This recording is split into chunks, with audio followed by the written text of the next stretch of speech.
Ladies and gentlemen, let's welcome a sports fan who's got no problems telling you about shit that pisses him off or the dumbass shit that he did. He's not going to waste a lot of your time. He's going to get in and get out. He'll hit it and quit it. Let's put your hands together several thousand times in a row. It's Chronicles of a Dumbass, the Shawn Mackey Show. All right, here we are, episode 10, getting ready to get loaded up.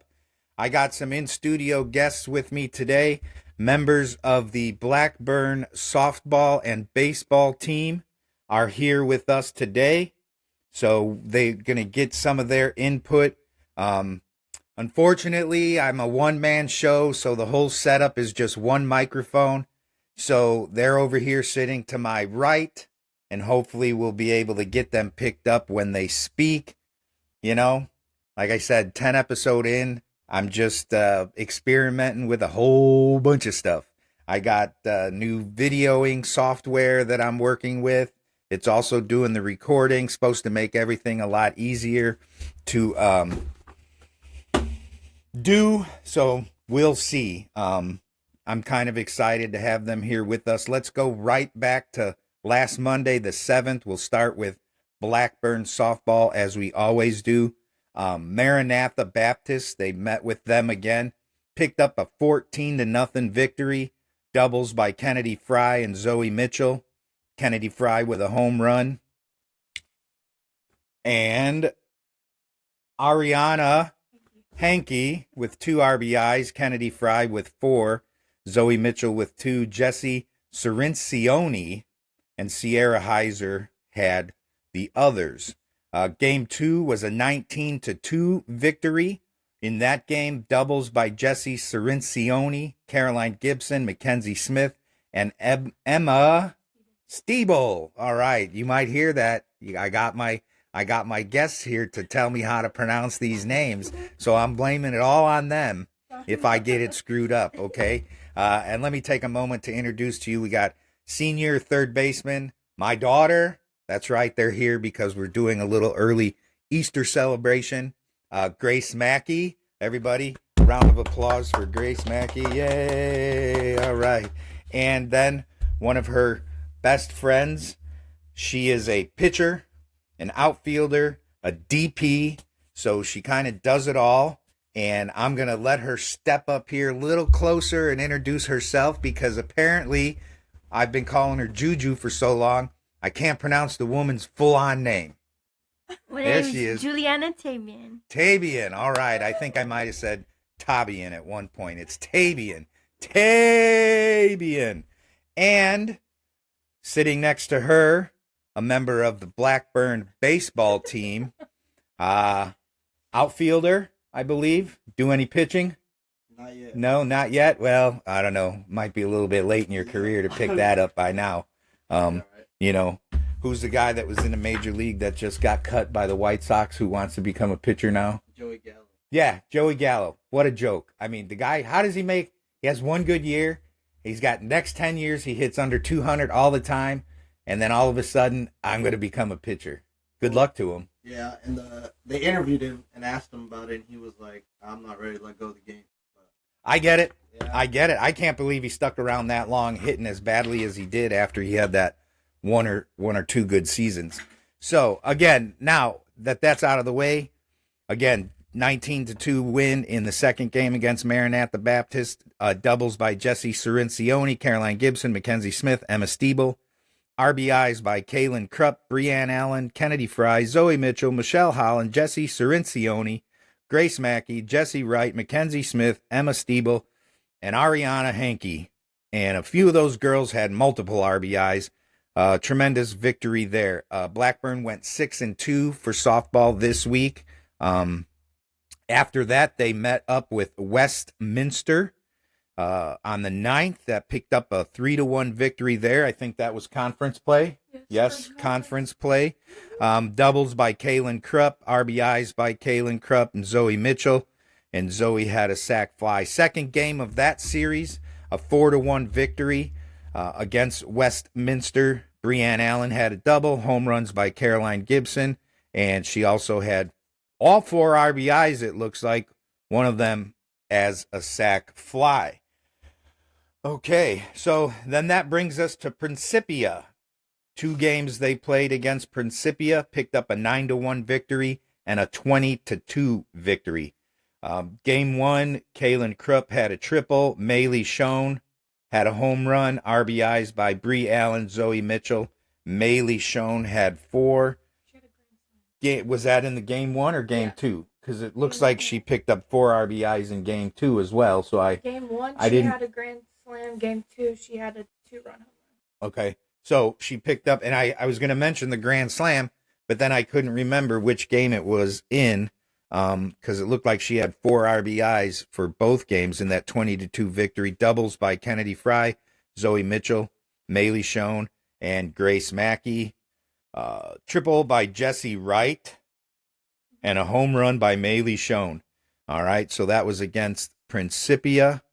So that was 4 of their, that's 1, 2, 3, 4, 5, 6. That was all 6 victories.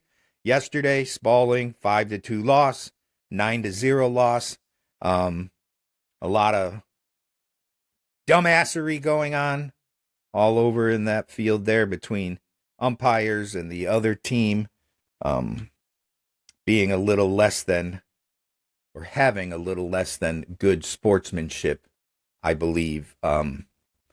Something I might get into later. The cheering is fine in girls softball, but I think when all of your cheers are directed at derogatoriness, and I can make up my own words as an English teacher, and they're directed at the other team simply to get them out of their game and get into their heads. I don't know. Not a big fan. You're in the D3 level of college sports. I think you should have a little bit more sportsmanship. Cheer for your girls. Have all the cheers you want. Do all your singing and dancing, but it should be for your girls and directed toward your girls only and not the other team.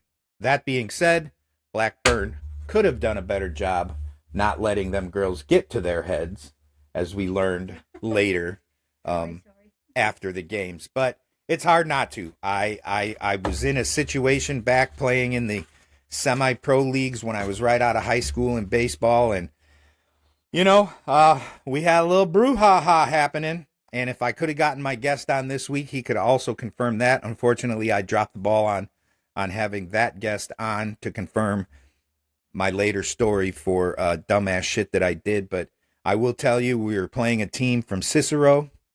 I was on a team where we grew up in a very mixed neighborhood. We had a lot of ethnicities playing on one team. In fact, I think we called ourselves the League of Nations.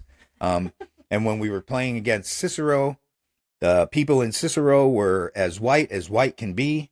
And so they started making comments about my friends and their ethnicity and things of that nature. And then I know at one point we were on the first base side dugout.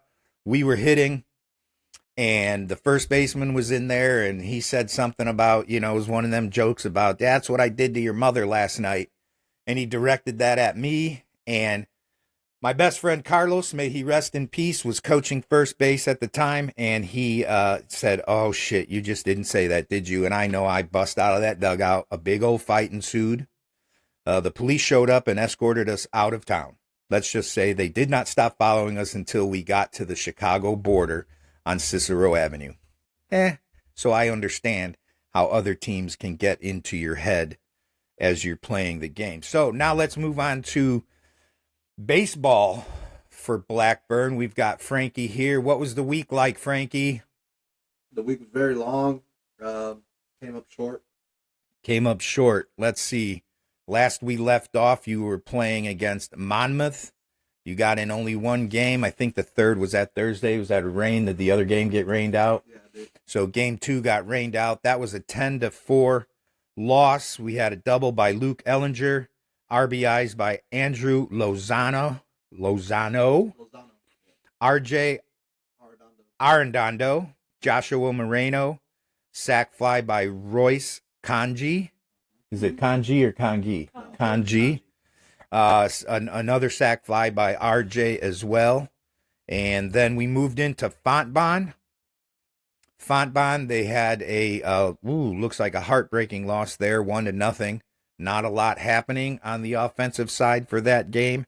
And then a 5-4 loss against Fontbonne. Those are the tough ones when you lose by 1 run. It's one thing here, one thing there. You could probably come out of that game looking back on it and how you could have, done things a little bit better. But the double by Andrew Lozano, Joshua Moreno, Diego Perez, RBIs by Joshua Moreno, and Diego Perez had 3.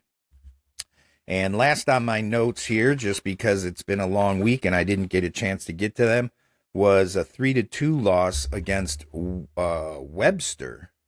Let's see what we got for statistics in that game for our Blackburn Beavers. Andrew Lozano with a double, RBIs by only CJ Bruno picked up an RBI in that game, a 3-2 loss. So that's what we have there. And then against game 2 against Webster. Oh my goodness. Oh, I said Weber. That brings me back to my days of the old high school in the neighborhood there where some of my friends went to Weber. Home of what's his name? Mike. Jesus Christ, I said Dick. Mike Krasinski. The old Duke coach. I know who you're talking about, yeah. Yeah, he grew up in Chicago. He went to Weber. A couple of my friends went to Weber. I could have gone to Weber, but after spending a year at St. Pat's, I wanted nothing to do with an all-boys school ever again. So I transferred to public school. So 9-5 loss against Webster in game 2. Doubles by Andrew Lozano, Joshua Moreno, and Diego Perez. Diego also had him a bomb.com. Andrew, Joshua Moreno with 2, and Diego Perez with 2. Those are your RBI leaders for that game against Webster. Then that brings us to yesterday's afternoon games against Westminster. A 9-5 loss in game 1. Let's see what we have here for some statistics. Not much. Andrew Lozano with a double. Harley Carney with a triple. Andrew Lozano, RBI, Josh Moreno, Omar Claudio, and Harley Carney. It's always the same guys. Does your coach ever play anybody else?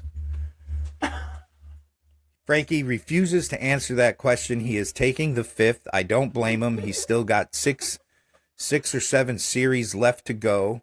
But just based on my statistics and looking at these games all season long, I think there's got to be more than 9 people on this team. There's like 40.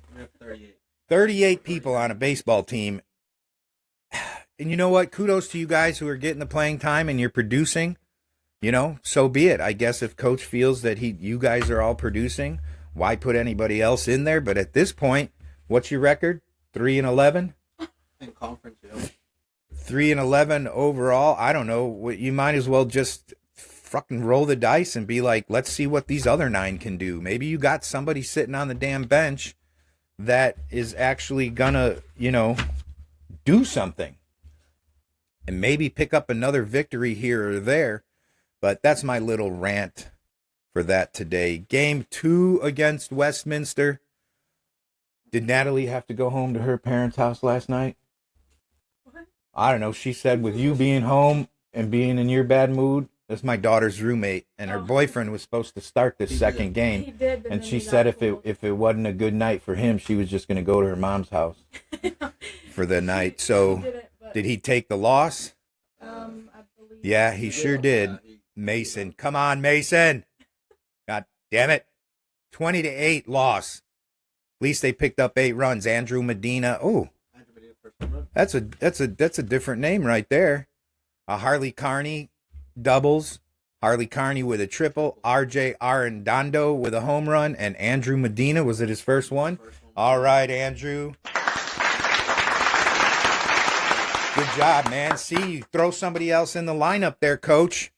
Getting to see good things out of them. Let's pick it up now. You got the last few games of the season to see what the hell you got. All right? Also, I want to give a shout out to Carter Hood. He came in and pinched hit for me and got his first college hit. Carter Hood with his first college base hit. All right, Carter. Good job. First one is the hardest one to get. Well, so are all the other ones over the course of the season, especially when baseball, the nature of baseball is designed for you to actually fail. However, you can fail 1 out of 3 times and get your name in all sorts of record books and Hall of Fames. So it's also kind of a weird sport at that. So that's that with Blackburn Sports for this week. April 7th through, what's today? 12th, 13th? Today's the 13th. And that will bring us into our Chicago Cubs news for this week. The Cubs, I'm actually starting to like what I'm seeing. 10-7 after 17 games. Not too bad. Last week, during the podcast, I said, let's see what happens against the Padres. And the Cubs, they had 7-0 at some point, 7-1 maybe. And they let the damn Padres climb back in it. And I'm going to say this again, Ryan Pressly, I am not impressed with this guy as our closer. I feel he's going to end up blowing more saves than he will actually get for the team. Well, maybe not, but I just don't see him. He put them in another precarious position during that game against the Padres. And he gives up the walk, gets an out, gives up the base hit. Now they're in the position where they have to turn the double play in order to get out of that inning and hopefully preserve the win. And they can't do it. Error on Justin Turner. They lose that game 8-7. All right. And it's that bullpen. Again, it's that bullpen. I'm not sold on this bullpen. I don't like Ryan Pressly as our closer right now. I don't know what else you're going to do. They rebound against Texas, so that was good. Justin Steele goes out there and throws a hell of a ball game, but Cubs win that one 7-0. But now Justin Steele lands himself on the 15-day IL, and from all the reports I'm reading, it may actually be worse than it was expected. So who knows what's going to happen with Justin Steele? I think that moves Colin Ray out of the bullpen into the starting lineup. He's been a starter for most of his career. Not a bad guy. I thought when you picked him up, he was going to be your number 5 starter, but this Ben Brown kid is coming out, and he got the nod at number 5. Couple of shaky starts in his first few starts for Ben Brown, but then we'll get to yesterday. Yesterday was quite the debacle for the Los Angeles Dodgers. Cubs take the second game against Texas 10-6. They score 4 runs in the 8th inning, and that allows them to go ahead and pick up that 10-6 victory. Porter Hodge out of the bullpen gets the victory in that game. Thank goodness for the Cubs bats. We're seeing a lot of production. How about Kyle Tucker? I will apologize again. I wasn't quite sold on the Kyle Tucker thing at the beginning of the season, just because, you dumped the salary from Bellinger and then what you saved, you didn't really spend on anything. But I guess the guy in the first 11 games of the season, he's led the Cubs, or in everybody in baseball, in everything, hits, home runs, RBIs, stolen bases maybe, I think I read. I don't know. PCA, gosh dang it, this kid. The reports going around that they offered him an extension for like $75 million. I have yet to find the particulars or what the actual deal was for. But I'm, excuse me, I'm kind of glad. Oops. I'm kind of glad that the two sides couldn't reach a decision because, this guy was raking in spring. And again, probably against all, AA pitchers. And he comes out in the regular season right now. He's hitting $197. It's absolutely ridiculous. What good? Yes, he's got great speed. He's probably going to win some Gold Gloves in center field. But are you going to keep this guy playing long term in the lineup every single day if he continues to hit under 200? And that used to be the Mendoza line. There was a guy who played for Pittsburgh, shortstop, hit under 200, and everybody said, oh, you got to stay above the Mendoza line. This is back in the 70s and 80s as I was growing up, And it used to be a bad thing to hit 200, but now as we've seen averages drop every year, batting averages drop. Used to be average MLB batting average something like 15 years ago, maybe was like 275. And if you look it up now, the average Major League Baseball average is something like 248. You know what? Frankie's going to look that up for me right now. I got these in-studio guests, I might as well put them to work. But I know I looked it up last year or the year before, and the average Major League batting average now in the major leagues, I think, is actually under 250. So now you got guys hitting 197, and they're still playing every single day. I don't get it. You know, you could have kept Bellinger and put him in center, or Tucker, and had Bellinger playing right if you wanted to have Seiya be your DH, you know, and you'd probably be getting a little bit more production out of that lineup, even if Bellinger's average dropped significantly in the last couple of weeks. He's still hitting at least 250. So what's that average? Around 250 to 260. However, compared to recent years, the league has been closer to 240. Yeah. So right now, the average is somewhere between 250 and 260, but it had been like 240 major league average. So you got guys walking around playing Major League Baseball like I'm a 240 hitter, and they're considered average. A guy hits 265, and he's a superstar. That's who's going to get paid. My gosh, I know pitching's taken over. Guys got a lot more velocity than they used to have pitching in Major League Baseball. But you know what, guys? You hitters, you got the same time to adjust. You got the same practice time. You need to go and make those adjustments and start hitting. All right. Then the Cubs lose 6-2 in that final game. Shota takes the loss. Seager for Texas had 2 home runs. They can't, after sweeping the A's, they lose game 3 to the Padres. They lose game 3 to the Rangers. And then they go to LA and lose game 1 against the Dodgers, 3-0. Matt Boyd pitching a pretty good, decent game until the 6th inning rolls around, and he puts 2 guys on. And next thing you know, Tommy Edman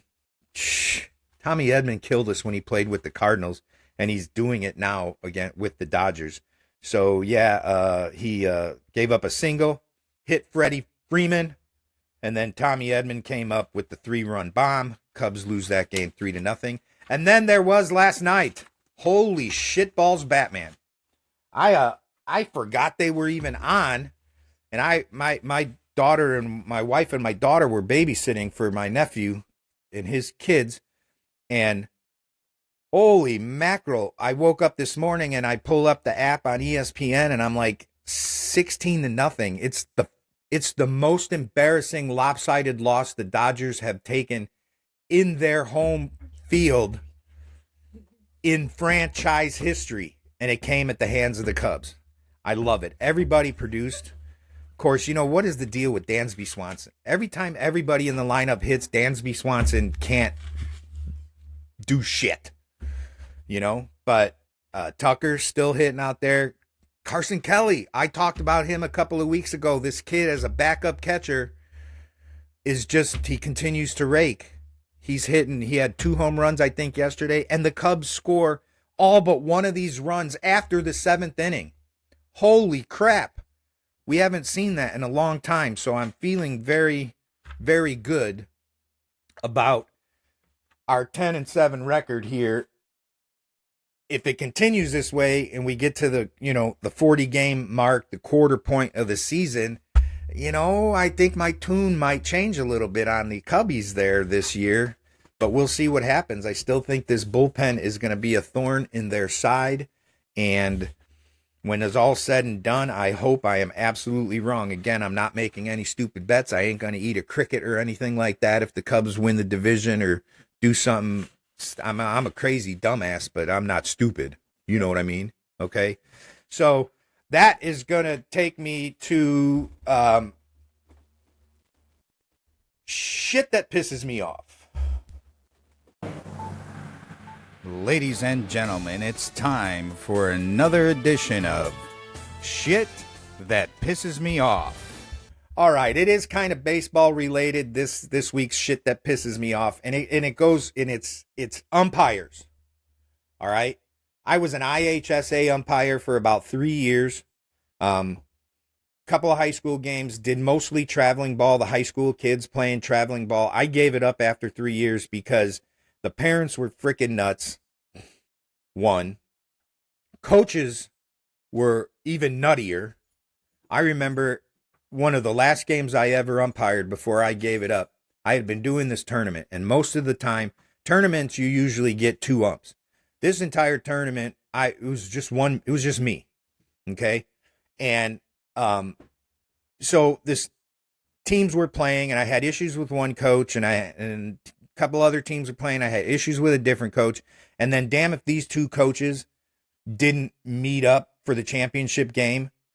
And I remember it during this weekend tournament that those coaches being so bad that I went to the tournament director and I said, hey, I'm letting you know right now that I'm giving both of these coaches their final warning when they bring their lineups out to me at home plate. And he said, go ahead. He goes, they've been trouble all weekend. Go for it, And so I did. And the coach is like, you can't do that. And I said, I'm the umpire. I run the show. I can shut this game down right now, even above the tournament director. And I got permission from him. So you both are getting your final warning before first pitch is even thrown.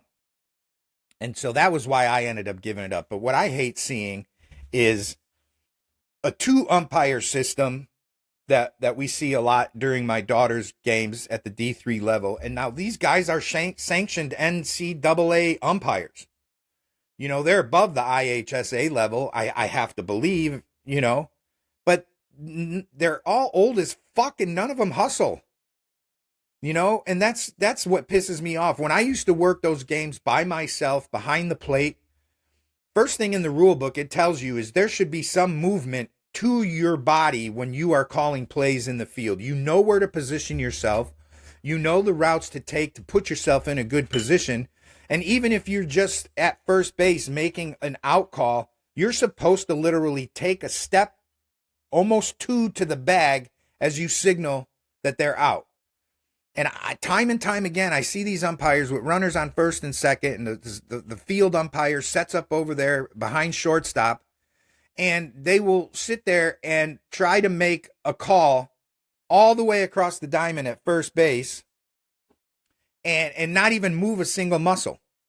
And the same thing for when they're with no runners on. We had a situation pop up yesterday. There was a bunt. The girl was out at first, and the umpire was positioned almost directly in line with the bag behind the first baseman. So he really didn't bring himself around to face the bag during the course of this play, and he made the out call, and everybody else in the field, even their team, was shocked that he called her safe. Okay? So it's just, I wish these guys, and I know they're hard to come by, and kudos to the ones that are still doing it, but put a little pep in your step, bro. Hustle out. I mean, I've seen, I umpired, and runner on first, that person takes off stealing. I've got that mask off. I'm out from behind the catcher, and I'm trying to get as fast as I can to at least the pitcher's mound to make my safe out call, because I want to show the coaches and the fans that I'm going to actually do my best to umpire this game for you. All right. And then don't even get me started on home plate umpires who fail to understand that their responsibility is third base and home plate when there's multiple runners on and you only have one other field ump. That guy is responsible for first and second base, and the home plate umpire is responsible for third and home. And how many times do we see these umpires stand behind the plate and the field umpires trying to make out calls at third, second, and first because of the action going on in the field? It's absolutely ridiculous. So that's my little rant, baseball rant. And that's going to take me to the final segment, the normal segment. I do have this week's episode, I guess, just going to be a little bit longer. I had some in-studio guests. I digressed a little bit. But that's going to get me to the final piece of how I got kicked off of my high school baseball team. Once again, it's time for Dumbass Shit I Did. Hey, this guy's a dumbass. All right, so I told you the story about kind of the events that led up to me getting kicked off my high school baseball team. And this is where I wanted to have my friend Tommy on the show because he was an instrumental part of this happening. Again, like I said, I don't blame him. But the events leading up in the 2 weeks prior to that, I broke my nose wrapping my face around that telephone pole wire. After that, playing some basketball, my friend kept following me in the face and hitting me in the nose, and we learned that, to my regret, I punched him in the face and bruised my hand up pretty bad, which caused me to miss the game in which I was kicked off the baseball team. Now, in between that period of breaking the nose and punching my friend, we played a lot of baseball, again, like I told you, at the Rocks. And I want to think that we were playing Lob League at the park when this occurred, because I just don't see how we would have made it work for playing at the Rocks with our little 4-on-4, 5-on-5. We did have base runners. So anyway, when I was playing high school baseball, my junior year of high school, I was a backup first baseman. I made the team as a catcher. Couldn't really catch that well anymore. Coach figured out I could play a pretty decent first base. And so I was backup first baseman, played, doubleheader games. Whenever Calvin, he was our starting first baseman, whenever it was his day to pitch, which was few and far between, because back in those days in the 80s, your starting pitcher would pitch every single game of the week. There were no pitch counts. There were no innings rules or anything like in Little League, high school. Clarence, if we played Monday, Tuesday, Wednesday, Clarence probably take the ball all 3 days. And if we had a fourth game that week, then Calvin would take over and I'd get to play first base. Pretty good. For the limited action that I had, I was, just continued where I left off in Little League. I was always a really good hitter. I was hitting probably about 270, whatever. Senior year, Clarence would have been gone. Calvin probably would have been one of our top pitchers. I would have played a little bit more. So anyway, we were playing Lob League or at the Rocks, and we had this really great pickoff play. This pickoff play worked probably 9 out of 10 times. It was a no-look pickoff play. I thought it was the greatest thing since sliced bread because I was a first baseman, so I was involved in the pickoff play.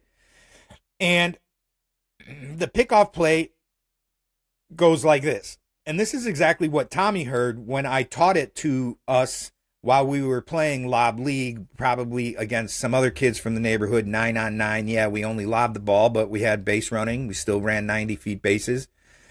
So I taught this to my guys, my neighborhood guys. I didn't think one iota about it being something that could come back and bite me in the ass until it actually did. So here's the pickoff play. Coach would yell from the bench, "All right, Clarence, bear down, buddy, bear down. Bear down, buddy." And that signaled to the catcher and me at first base that we were going to attempt the no-look pickoff play. I, at first base, would proceed to play off the bag. In fact, I would probably position myself closer to the pitching rubber side, about a good quarter of a way between first and second base. I wanted that base runner to get off the bag as far as he possibly could because it made the play work even better. Okay. Now, during this time, Clarence would never look back at the runner or try to hold him on. He would be at the catcher. He would be looking at third base, down in his glove, doing whatever. This is lulling the runner on first into a false sense of security to the point where he'd get that big lead off, and now I was right behind him. Okay. And then, boom, I break to the bag. When I break to the bag, the catcher flips his glove down. That signals to Clarence to turn and throw to first base. I usually caught the ball on the run and tagged the runner out before he even had a chance to slide feet first, head first, back into the bag. Like I said, this thing worked probably 9 out of 10 times. So we used this in one of our neighborhood games. I'm not thinking one bit about it. And I, to this day, cannot tell you if Kelvin Park High School was in our division or if we were playing a non-conference game against them. But I had totally forgot that Tommy went to Kelvin Park and played for their baseball team. So the game I missed because I'm at the hospital getting x-rays on my hand. Again, I said in the other podcast, and I remember this now, I did. I got back from the hospital because I left school early and I found out my hand was all bruised. I was going to miss the rest of the year anyway. And so I get on my bike and I ride my bike over to the field, which is adjacent to our high school. And by this time I show up and I'm thinking everybody's, "Hey, where you been?" Blah, blah, blah. And I'm just going to tell them about my hand, and fucking coach, he's like, "Get the fuck out of here. You need to get out of here now. He fucking pissed me out, son of a bitch." I'm like, what the fuck is going on?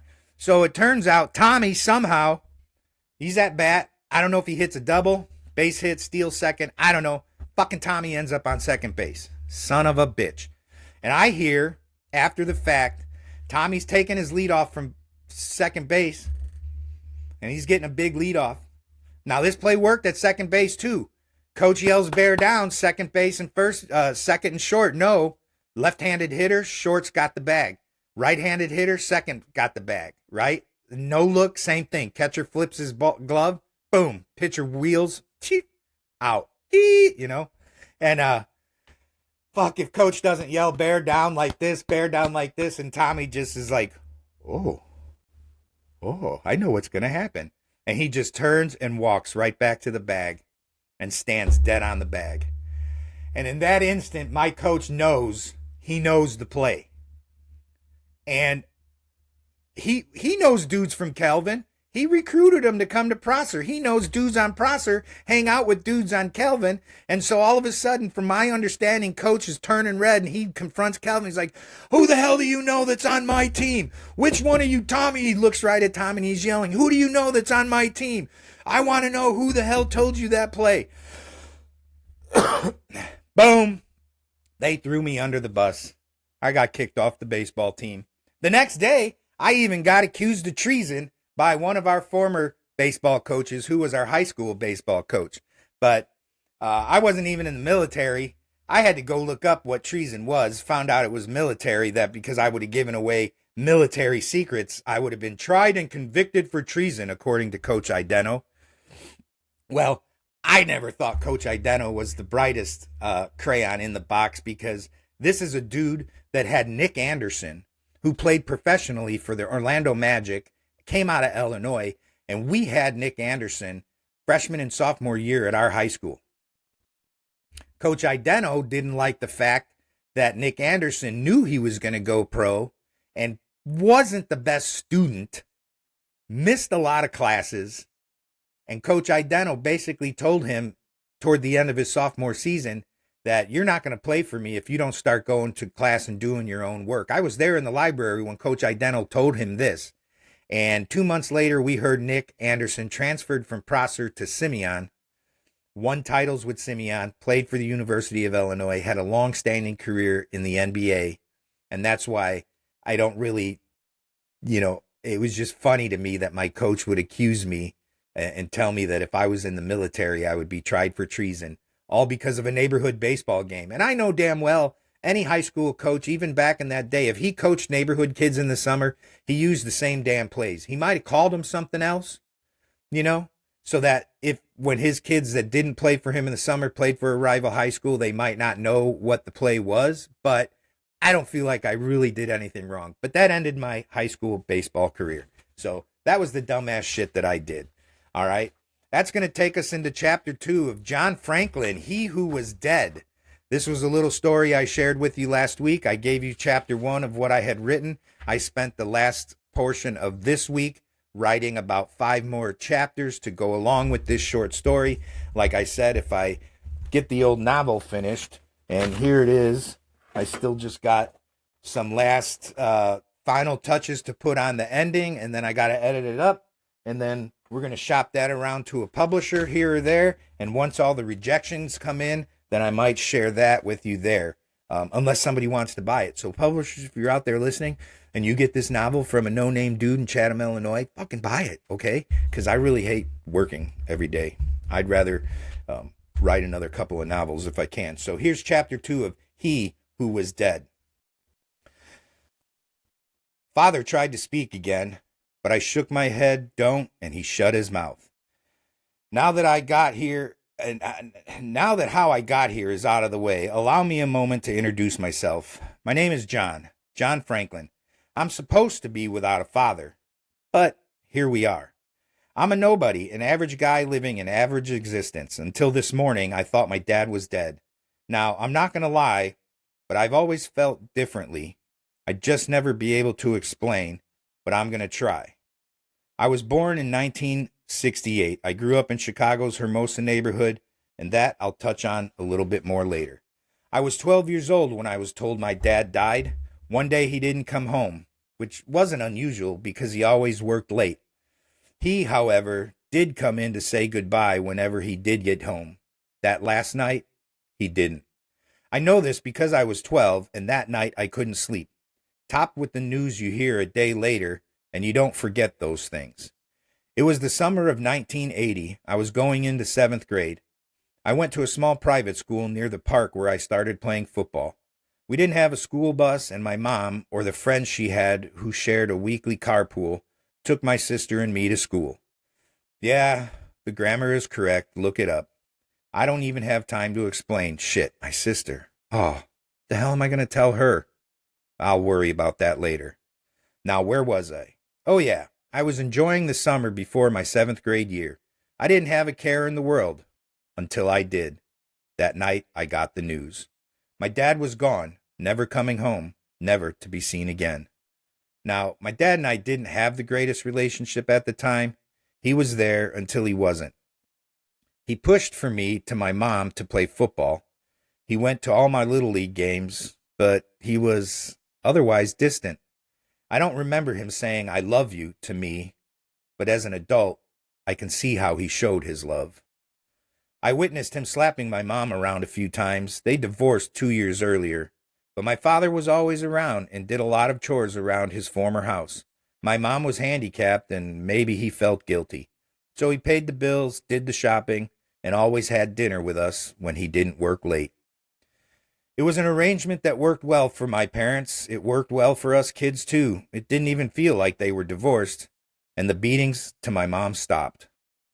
I'm 56 now, married twice, and the second one has endured for 25 years.